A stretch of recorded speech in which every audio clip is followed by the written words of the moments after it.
Hello student, how are you?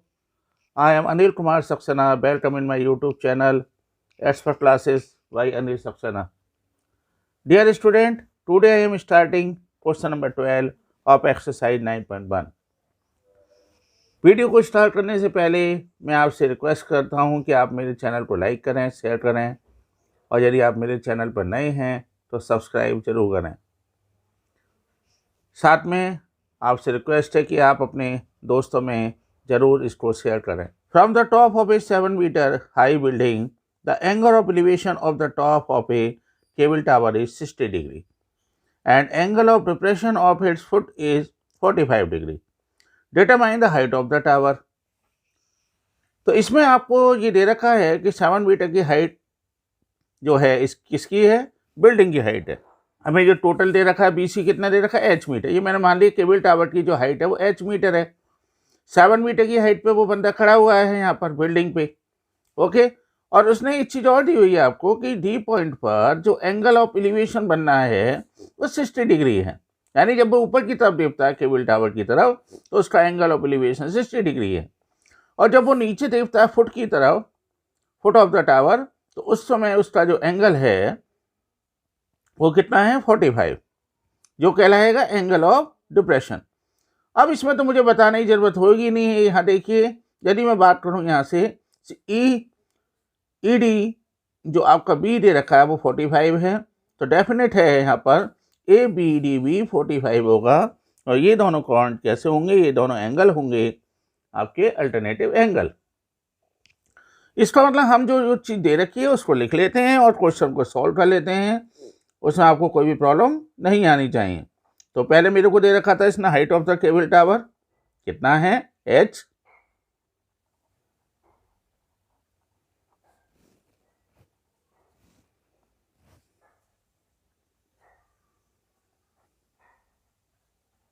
Height of the building दे रखी है हमें कितना यहाँ पर, 7 metre.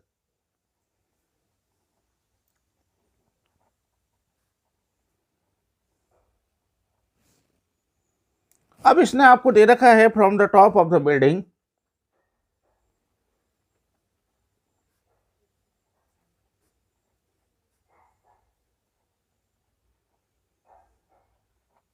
Eight point D. Building के टॉप से डी पॉइंट पर जो एंगल ऑफ एलिवेशन है 60 डिग्री, यही मैं लिखना चाहूंगा यहाँ पर।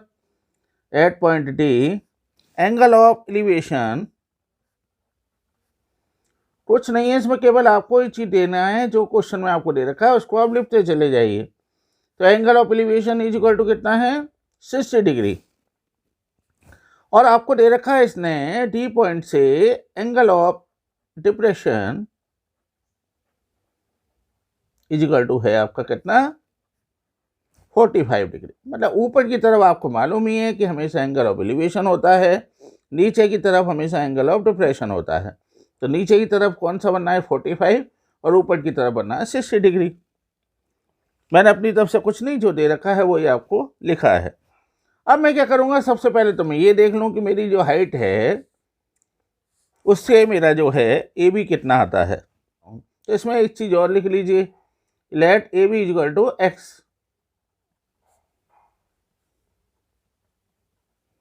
Now triangle A P D is equal to 10 45 is equal to A D. Angle के सामने आपको बता ही रखा है मैंने, परपेंडिकुलर अपॉन बेस, तो ये हो गया upon A B. 10 45 is equal to 1, A D आपको कितना दे रखा है, A D is equal to 7 upon A B. X हमने ले लिया है तो एक्स इज इक्वल टू हो गया 7। समझ में आ रहा है। इस वाला मेरे को बिल्डिंग का मिल गया कितना बेस पर वो यहाँ पर दूरी स्थित है। यहाँ पर हाउ मच डिस्टेंस कितनी है उसकी, डिस्टेंस है 7 मीटर। अब हम क्या करें यहाँ पर, अब हम ये वाला ले लेते हैं डी ई सी, ओके। तो अब ले लीजिए यहाँ पर नाउ। अच्छा, डी ई सी को कैलकुलेट करने से पहले हम एक चीज़ को और जान लेते हैं जो हमारे लिए बहुत इंपॉर्टेंट है। टोटल हमने केबल टावर की हाइट कितनी ली है, एच मीटर ली है। ये कितनी है आपकी, जिस पर बंदा जो यहाँ पर जो है मैन खड़ा हुआ है, ये 7 मीटर है। तो आप बता सकते हैं EC कितना होगा, टोटल है कितनी H मीटर, ये कितनी हमने ले ली 7 मीटर दे रखी है, इसने बिल्डिंग कितनी दे रखी है हमें 7 मीटर, तो ये कितनी बची, टोटल में से ये घटा दीजिए, बस 2 मिनट का काम है, टोटल में से इसको लेस कर दीजिए तो हमें आसानी से ये हाइट मिल जाएगी। तो नाउ ट्राइंगल आपने ले लिया इसमें DEC, तो ये हो गया आपका कितना 1060 है, यहाँ पर एंगल के सामने होता है हमारा परपेंडिकुलर, तो H-7 अपॉन बेस कितना है D। अब आप एक चीज और देख रहे हैं कि D बराबर है हमारा AB के बराबर, ये तो आपको पता ही है कि D इक्वल टू हमारा AB है, और दोनों ही किसके बराबर, which will be equal to X। तो now I can put the value of 1060 equal to कितना है √3 equal to H-7 upon X, कितना निकाला है वो रख दीजिए, पहले मैं इस स्टेप में X लिख देता हूँ, तो I will write down X in place of D, तो ये कितना हो गया आपका H-7 upon what is the value of X की वैल्यू 7 है। अब इसको मैं क्या करूँगा, आसानी से इसको सिंप्लीफाई कर लेता हूँ। नाउ क्रॉस मल्टीप्लिकेशन से हमने 7√3 इक्वल टू H-7, ओके। तो व्हाट इज द H जब हम निकालेंगे तो 7 इधर आ जाएगा, यानी ये हो गया H-7√3 plus 7 equal to H, तो ये कितना हो गया, हमने 7 कॉमन ले लिया, 7 कॉमन लेने के पर ये आएगा आपका √3 प्लस 1 इक्वल टू हाइट।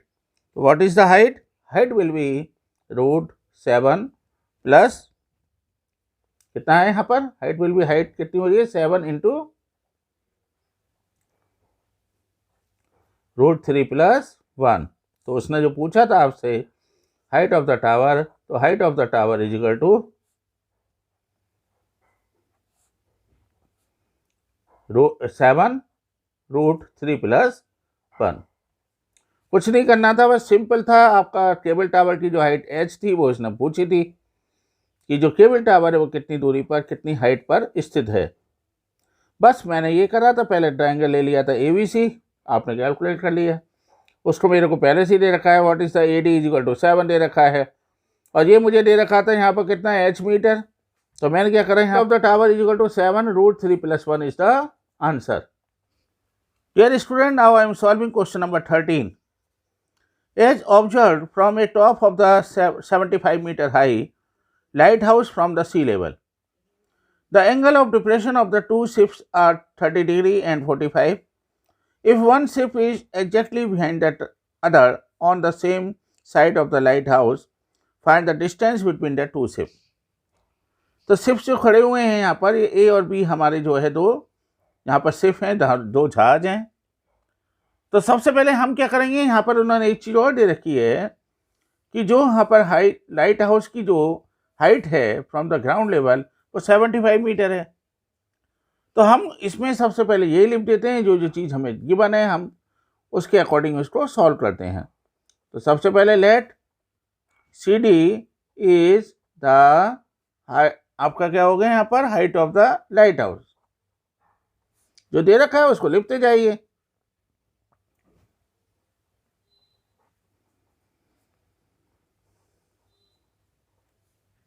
तो CD is the height of the light house, और इसके बाद हमने कहाँ से लाइट हाउस का, ये सी लेवल,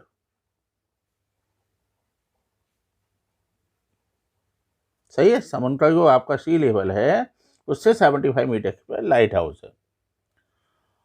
ये आपके बनेंगे एंगल ऑफ डिप्रेशन।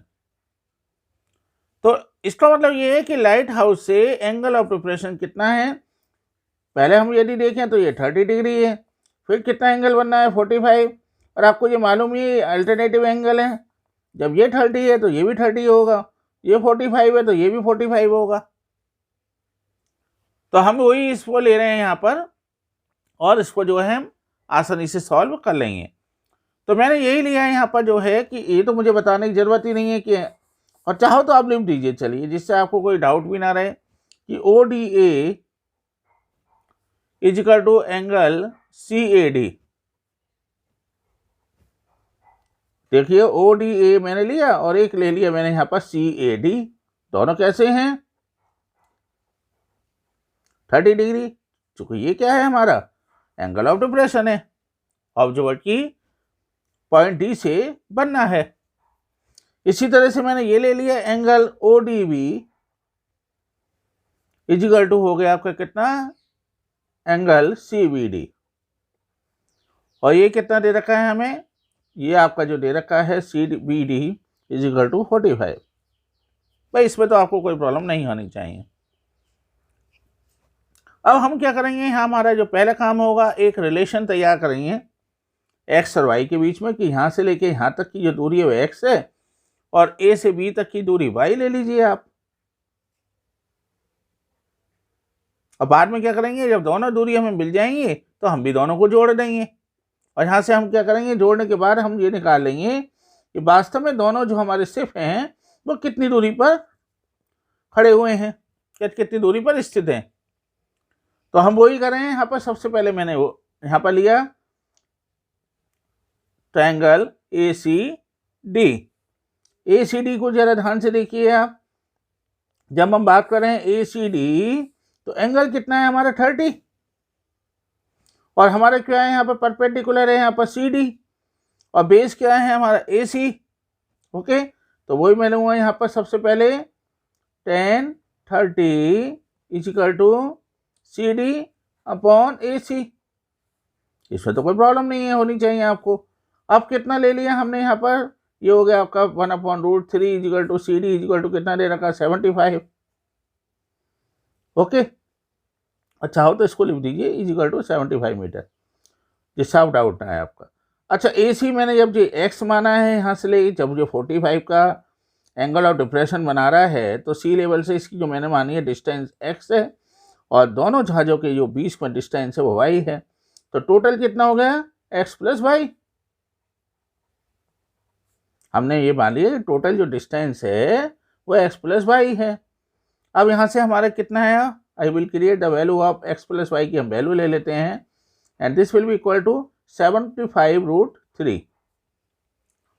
तो एक हमारा रिलेशन यहाँ बन गया। एक रिलेशन और तैयार कर लेते हैं। दूसरा उसने कहा कि एंगल ऑफ जो डिप्रेशन बनना था 45, तो उससे ले लेते हैं और वो हमारा कौन सा ट्रायंगल है, ट्रायंगल है हमारा DBC। Okay, DBC। तो यहाँ ले लीजिए again in triangle DBC। Dear student, मैं तो आपसे प्रॉमिस यही कर सकता हूँ कि मैं आपको जो भी सॉल्यूशन दूंगा बहुत ही इजी दूंगा मैं, जो आपको आसानी से यूट्यूब पे नहीं मिल पाएंगे। तो tan 45 इजिकल टू कितना हो गया, this will equal to C D upon B C. अब ऐसा देखिए, हम इसको जो है tan 45 equal to 1 and C D कितना है 75, बी सी कितना है x, तो x इजिकल टू कितना हो गया 75। अब देखिए आपकी बल्ले बल्ले कि यहाँ पर आप x का वैल्यू को रख दीजिए और you can find the value of y। तो मैं यहाँ पर क्या करूँगा, इक्वेशन नंबर 2 ले लिया यहाँ पर। अब पुटिंग वैल्यू ऑफ x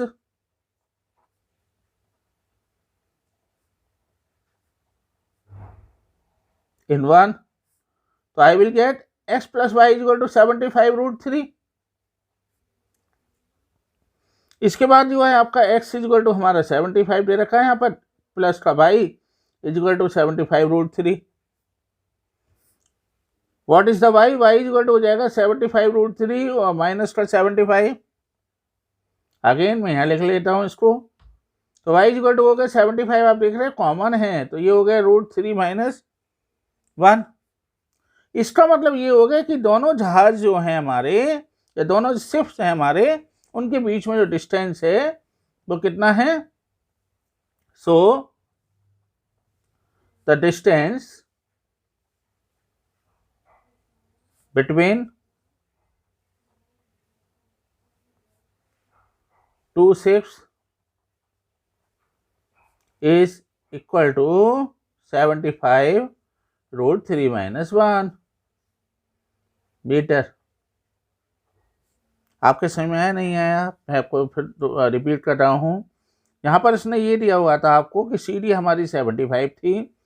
ये पॉइंट जो डी पर जब एंगल ऑफ डिप्रेशन कितने थे 30 डिग्री और 45, जब एक 30 डिग्री है तो ये भी आपका 30 डिग्री रहा on the basis of alternative angle. ये 45 है तो ये भी 45 होगा। तो सबसे पहले तो मैंने पूरा ट्रायंगल ले लिया। अच्छा, एक चीज़ और मैंने मानी थी यहाँ पर कि माना जो 45 का एंगल बना रहा है वो, तो उस समय उसकी जो दूरी है वो x है, और जब वो दोनों जहाज़ों के जो बीच की दूरी है, उसने कहा है ना आपको, दोनों जो जहाज़ हैं आपके सिर्फ 7 के बीच की जो दूरी है वो y मान ली मैंने। और जब y मानी तो डेफिनेट सी बात है ये कितना होगा, AC=S+y। बस इसके बाद मैंने ये करा है कि पहले पूरा वाला ट्रायंगल ले लिया, यानी ADC ले लिया, और उसके बाद आपने BCD ले लिया। उसके बाद आप ये रिलेशंस को क्रिएट करिए और रिलेशंस में वन वैल्यू को दूसरे में सब्स्टिट्यूट कर दीजिए तो आपको आंसर मिल जाएगा। Dear student, in my view आपको सारे कंसेप्ट क्लियर होंगे। यदि फिर भी कोई डाउट है तो आप मुझसे कमेंट में पूछ सकते हैं। देखिए, यदि आप इंटरेस्ट ले रहे हैं तो आप मुझे कमेंट में ज़रूर बताइए कि हाँ आपको सारा कुछ समझ में आ रहा है नहीं आ रहा। और यदि आप नए हैं मेरे चैनल पर तो सब्सक्राइब जरूर करिए। आप उसी में ही कंजूसी कर रहे हैं और कहीं ना कहीं मेरे साथ अन्याय कर रहे हैं। तो लाइक करिए, शेयर करिए, और नए हैं तो सब्सक्राइब जरूर करिए और प्रेस बेल आइकन जरूर करिए, जिससे कि कोई भी नोटिफिकेशन मैं बनाता हूँ कोई वीडियो आप लोगों के लिए तो वो सबसे पहले आपको मिले और आप आसानी से जो है उन सॉल्यूशंस को देख पाएँ। Thank you very much.